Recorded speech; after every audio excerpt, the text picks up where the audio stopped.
అందరికీ నమస్తే. మొన్న బండి సంజయ్ గారి ప్రెస్ మీటు, నిన్న రేవంత్ రెడ్డి గారి ప్రెస్ మీటు. ఈ రెండు ప్రెస్ మీట్లు చూసిన తర్వాత ఏమర్థమైంది? వాళ్ళ అక్కసు చూస్తే ఏమర్థం చేసుకోవాలి? అబ్బా మా ప్లాన్ అంతా ఫెయిల్ చేసిండ్రే, అసలు మేము విక్టిమ్ ఫ్యామిలీని లోపల పడేద్దాం అనుకుంటే బండి సంజయ్ కొడుకు జైలుకు పోవాల్సి వచ్చిందే, మేము ఏదో అనుకుంటే ఏదో అయిపోయిందే, బీఆర్ఎస్ వాళ్ళు మా ప్లాన్కు గండి కొట్టేసిండ్రే, ఈ బాధనే అర్థమైంది. అంటే ఎంతసేపటికి దీనిలో రాజకీయాన్ని కలిపి మాట్లాడుతున్నారు తప్ప, అంటే అబద్ధాలను మాట్లాడుతున్నారు తప్ప, అసలు దీనిలో విషయం ఏంది? ఈ ఇష్యూలో అసలు విక్టిమ్ పరిస్థితి ఏంది? ఈ ఇష్యూని గాలికి వదిలేసిండ్రు, మొత్తం గాలికి వదిలేసి ఇద్దరు కూడా కేటీఆర్ను తప్పుపట్టిండ్రు, ఆర్ఎస్ ప్రవీణ్ కుమార్ను తప్పుపట్టిండ్రు. బండి సంజయ్ రేవంత్ రెడ్డి ఇదేం మాట్లాడలేదు, రేవంత్ రెడ్డి బండి సంజయ్ వాళ్ళ ఇదేం మాట్లాడలేదు. ఇద్దరు బీఆర్ఎస్నే టార్గెట్ చేసిండ్రు. దాని అర్థం ఏంది? మేము అనుకున్నది కాకపాయనే, మేము ఏదో చేద్దామనుకుంటే వీళ్ళంతా అడ్డం పడి అందరిని, తెలంగాణ జనాలందరినీ కూడేసి మా ప్లాన్కు బొక్క పెట్టిండ్రే. ఈ ఆవేదన, ఈ ఆవేశం అదే కనబడుతుంది వీళ్ళలో. ఆ ఆవేదన మమ్మల్ని ఇరికించి పడేసిండ్రే వీళ్ళు అనేదే కనబడింది ఇద్దరు ప్రెస్ మీట్లో. ముందు సబ్స్క్రైబ్ చేయండి, షేర్ కూడా చేయండి. నిజానికి బండి సంజయ్ గారు మాట్లాడినప్పుడు ఆయన కొడుకును పోలీసులు అరెస్ట్ చేసిండ్రు అని ఆయన అంటున్నాడు, లేకపోతే ఈయన ఏమన్నాడు, నేను సరెండర్ చేసినా అన్నాడు. అది అబద్ధమని తెలంగాణ జనాలకు అర్థమైపోయింది కదా. నేను రేవంత్ రెడ్డి మాట్లాడిన దానిలో కూడా మేము బాధితురాలు ఫ్యామిలీ మా దగ్గర రాగానే ఎఫ్ఐఆర్ చేసేసినాం, మేము సిస్టమేటిక్గా కేసును స్టడీ చేసి తీసుకుపోతున్నాం. అంటే ఈ రెండు అబద్ధాలే. ఇట్లాంటి చాలా చాలా అబద్ధాలున్నాయి. రెండు చాలా ఇంపార్టెంట్ అబద్ధాలు, తెలంగాణ జనం గ్రహించిన అబద్ధాలు.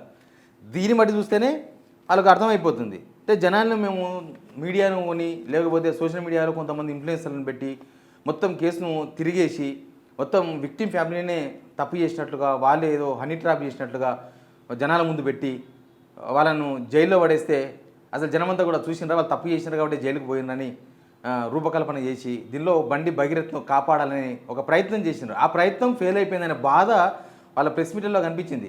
అసలు ప్రభుత్వం నేరస్తులకు అండగా నిలవనికే ముఖ్యమంత్రి అయిన రేవంత్ రెడ్డి ఒక హోంమంత్రిగా, ఒక ముఖ్యమంత్రిగా ఆయన ఏం చేయాల్సి ఉండే? బీఆర్ఎస్ రాజకీయంగా వాడుకునే ప్రయత్నం చేసింది ఇష్యూను. ఆ మాట మాట్లాడుకుంటూనే కేసీఆర్ ఎందుకు ఫామ్ హౌస్లో ఉన్నాడు, కేసీఆర్ ఎందుకు విక్టిమ్ ఫ్యామిలీని పరామర్శించలేదు, అసలు బీఆర్ఎస్ వాళ్ళు ఏమీ మాట్లాడకుండా కేటీఆర్ ఏం మాట్లాడలేదు, ఓపెన్గా ఇయ్యాల మాట్లాడిండు. కానీ ఈ విక్టిమ్ బాధపడుతున్న టైంలో, లేకపోతే పోలీసులు డ్రామా చేస్తున్న టైంలో వాళ్ళు ఏం మాట్లాడలేదు. ఆర్ఎస్ ప్రవీణ్ కుమార్ ఓన్లీ ఆ పాపకు న్యాయం జరగాలి, ఇందులో కుట్ర జరుగుతుంది, ఇద్దరు కేంద్ర రాష్ట్ర హోం మంత్రులు ఇద్దరు కలిసి దీన్ని తప్పుదో పట్టించే ప్రయత్నం చేసి ఆ విషయాన్ని మాత్రమే చెప్పినారు. ఒకవేళ కేసీఆర్ కనుక విక్టిమ్ ఫ్యామిలీతో ఫోన్లో మాట్లాడినా, లేకపోతే విక్టిమ్ ఫ్యామిలీని పరామర్శించేందుకు కేసీఆర్ కనుక వచ్చి ఉండింటే ఖచ్చితంగా ఇది పొలిటికల్ టర్న్ తీసుకుంటుండే. ఇదే రేవంత్ రెడ్డి చూసినరా, అసెంబ్లీకి రమ్మంటే రాడు, ప్రజా సమస్యల మీద పోరాడడానికి రాడు, మాకు సూచన చేయడానికి రాడు, కానీ విక్టిమ్ ఫ్యామిలీ ఇంటికి పోయిండు, ఇది రాజకీయం, ఇదా కేసీఆర్ నేను నీతి అని ఖచ్చితంగా అడుగుతుండే. చిలుకూరు బాలాజీ స్వామి ఆ టెంపుల్లో అయ్యగారును ఎవరో బెదిరించిండ్రా, కొట్టిండ్రు అని రేవంత్ రెడ్డి ఫోన్ చేసి ఆ వీడియోని తీసిపించుకొని అది ట్విట్టర్లో, సోషల్ మీడియాలో, టీవీలలో వేయించుకొని ప్రచారం చేస్తున్నాడు. దాన్ని ఏమన్నా అనాలి? దాన్ని రాజకీయం అనాలన్నా, లేకపోతే సింపతి అనాలన్నా? మరి అక్కడ చిలుకూరు బాలాజీ టెంపుల్ స్వామికే ఫోన్ చేసి మాట్లాడిన వీడియో తీపించుకున్నాను రేవంత్ రెడ్డి. ఎందుకు విక్టిమ్ ఫ్యామిలీతో కనీసం ఫోన్లో కూడా మాట్లాడలేదు? వీడియో తీసుకోవాల్సిన అవసరం లేదు. కనీసం వాళ్ళ మంత్రులనో, లేకపోతే ఆఫీసర్స్నో, ఎవరినో ఒకరిని వాళ్ళకు అభయం ఇచ్చే విధంగా, ధైర్యం ఇచ్చే విధంగా ఎందుకు రేవంత్ రెడ్డి ప్రయత్నం చేయలేదు? దాన్ని ఏమని అర్థం చేసుకోవాలి? అసలు రాష్ట్రంలో రాష్ట్ర ప్రభుత్వానికి మనసుందా? రేవంత్ రెడ్డి ప్రభుత్వానికి కనికరం అనేది ఉందా? అసలు ఈ ఇష్యూ మొత్తంలో రేవంత్ రెడ్డి మనస్తత్వం తెలంగాణ ప్రజలకు అర్థం కాలేదా? మీరు రోహిత్ వేమ్లా ఇష్యూలో రాహుల్ గాంధీని 3 సార్లు పిలిపించి మీరు ధర్నాలు చేసి ఏదో చేస్తే దాన్ని ఎవరైనా రాజకీయం అని అన్నారా? పోనీ అదే రాహుల్ గాంధీ పోయి అక్కడ రేపైన బాధితురాల కుటుంబాన్ని పరామర్శించండు, దాన్ని ఎవరన్నా రాజకీయం అన్నారా? వీళ్ళు ఒక ప్రధాన ప్రతిపక్ష పార్టీగా ఉన్నారు, మీరు చేసే అన్యాయాలను ఖచ్చితంగా కూడా వాళ్ళు అడుగుతారు. వీళ్ళ బాధ ఏంటంటే వీళ్ళు కూడా మాతో పాటు ఉంటే ఏ గొడవ లేకుంటుండే, ఈ బీఆర్ఎస్ ఈ విషయంలో సైలెంట్గా ఉంటే మా ప్లాన్ అమలైపోతుండే, ఇంత దూరం వచ్చేది కాదు, గవర్నమెంట్ డ్యామేజ్ అయ్యేది కాదు, రేవంత్ రెడ్డి బండి సంజయ్ ఫ్రెండ్షిప్ బయటకు వచ్చేది కాదు, లేకపోతే బండి సంజయ్ వల్ల బీజేపీ డ్యామేజ్ అయ్యేది కాదు. మొత్తం ఏదో చేద్దాం అనుకుంటే ఏదో అయిపోయింది, ఇది వాళ్ళ మీద వేసేద్దాం, మొత్తం ఇది విక్టిమ్ ఫ్యామిలీ మీద నూకేద్దాం అనుకుంటే లాస్ట్కు మేము ఇరుక్కోవాల్సి వచ్చింది. మమ్మల్ని తెలంగాణ సమాజం మధ్య కూడా టార్గెట్ చేసి మా ఫ్రెండ్షిప్నో లేకపోతే మా ఫెయిల్యూర్ను మొత్తం బీఆర్ఎస్లో ఎక్స్పోజ్ చేసిండ్రు. ఈ బాధ కనిపించింది తప్ప అసలు ఎక్కడైనా సరే గవర్నమెంట్ ఏం చేయాలి? గవర్నమెంట్కు అసలు కేర్ టేకింగ్ అనేది ఒకటి ఉందా? కేర్ టేకింగ్ అనే ఫార్ములా ఏమన్నా గవర్నమెంట్లో కనిపించిందా? ప్రతి ఇష్యూలో ఇప్పుడు మూసీ ఇష్యూ తీసుకోండి. మూసీ ఇష్యూలో మీరు 4 ఇళ్ళు కూలగొడదాం అనుకుంటున్నారు, రైట్? పొయ్యి రేవంత్ రెడ్డి కానీ లేకపోతే ఆయన్నే మున్సిపల్ మినిస్టరు లేకపోతే ఎవరన్నా మీ మినిస్టర్ కానీ పోయి ఆ విక్టిమ్ ఫ్యామిలీని కలిసి ఇల్లు కూలగొట్టే వాళ్ళని కలిసి మీ ఇల్లు మేము పలానా కోసం కూలగొడుతున్నాము, మీ ఇల్లు కూలగొట్టడం వల్ల ప్రభుత్వం ప్రజలకి ఇది మేలు జరుగుతుంది, లేకపోతే మీకు ప్రభుత్వం ఈ విధంగా మీకు సహాయం చేస్తుంది అని వాళ్ళు ఒప్పించే ప్రయత్నం చేసిండ్రా? హైడ్రా కూల్చివేతల్లో కూడా ఎక్కడైనా సరే ఎవరైనా ప్రభుత్వ ప్రజాప్రతినిధులు కానీ లేకపోతే అధికారులు కానీ ఎవరైనా పోయి బాధితులను కలిసి మీ ఇల్లుని పలానా ఉంది కాబట్టి మేము కూలగొడుతున్నాము, ఇది కూలగొడితే జనాలకి ఇది మేలు జరుగుతుంది, ప్రభుత్వం మీకు ఇంతకన్నా బెటర్ ఇల్లు కట్టిస్తుంది లేకపోతే బెటర్గా మీకు సాయం చేస్తుంది, ఎక్కడైనా కానీ విక్టిమ్ ఫ్యామిలీని కలిసి పరామర్శించి వాళ్ళకు ధైర్యం చెప్పే ప్రయత్నం చేసిండ్రా? మీరు వాళ్ళని కుంపలను కూల్చాలని చూస్తే, అసలు ఈ పర్టికులర్ ఈ ఇష్యూలో బండి సంజయ్ కొడుకు ఇష్యూలో మీరు అన్యాయం చేయాలని చూస్తే బీఆర్ఎస్ అడిగితే తప్ప మీరు బీఆర్ఎస్ని పట్టుకుని తిడతారా? కేసీఆర్ను కేటీఆర్ను ఎట్లా పడితే మాట్లాడిస్తున్నాడు, వాళ్ళ ఫ్యామిలీ వాళ్ళ బామాడిది అక్కడ డ్రగ్స్ పార్టీ. మీ గవర్నమెంటే ఉంది కదా, మీ గవర్నమెంట్ ఎవరిని అడుగున్నాడా? ఎఫ్ఐఆర్ ఏదని ఎవరిని అడిగిండా? కేటీఆర్ అడగాలంట, మా బామాడిది పిర్రలు వలగొట్టాలి, నువ్వు ఎందుకు పిర్రలు వలగొట్టావని కేటీఆర్ అడగాలంట. అంటే మీ ప్రభుత్వం ఏం ఆలోచిస్తుంది వాళ్ళు చెప్పాలనా?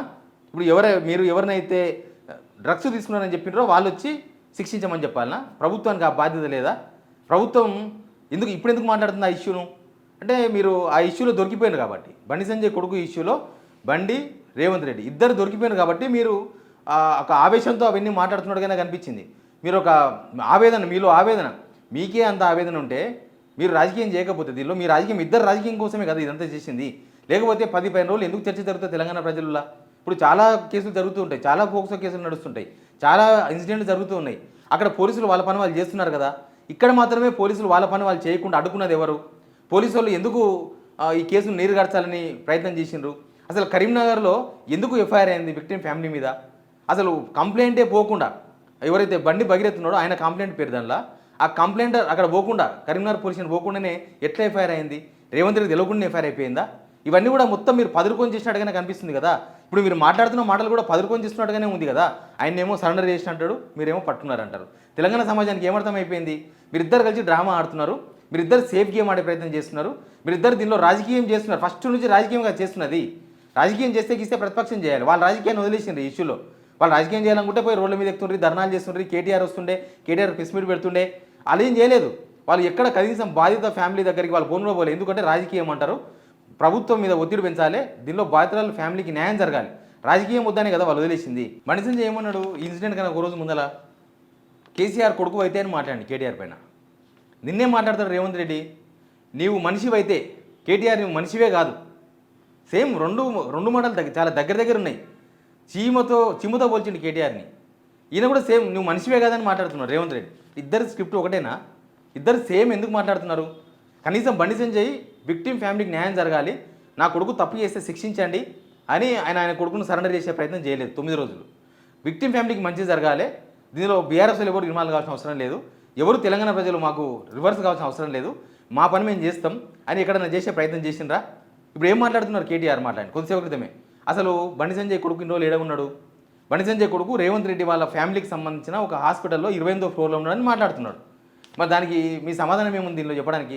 అంటే బండి సంజయ్ కొడుకును రేవంత్ రెడ్డి బండి సంజయ్ ఇద్దరు కలిసి దాపెట్టిరనే దాని అర్థం. అసలు మీ గవర్నమెంట్లో బాధితులను కలిసి వాళ్ళకి ధైర్యం చెప్పే కల్చరే లేకుండా పోయింది కదా. ఆ కల్చరే తెలంగాణలో ప్రస్తుతం నడుస్తుందా? బాధితులే, వాళ్ళకి ఎవరు సపోర్ట్ చేయొద్దు, వాళ్ళ వైపు ఎవరు మాట్లాడొద్దు, వాళ్ళకున్న బాధను భుజాన్ని వేసుకొని ఎవరు మాట్లాడొద్దు, ఇది రేవంత్ రెడ్డి బండి సంజయ్ ఇద్దరు కోరుకుంటున్నారు తెలంగాణలో జరగాలని. దీన్ని బట్టే అర్థమవుతుంది కదా మీరు ఇద్దరు కలిసి ఎంత డ్రామా ఆడినరు, ఎంత రాజకీయం చేసిండ్రు.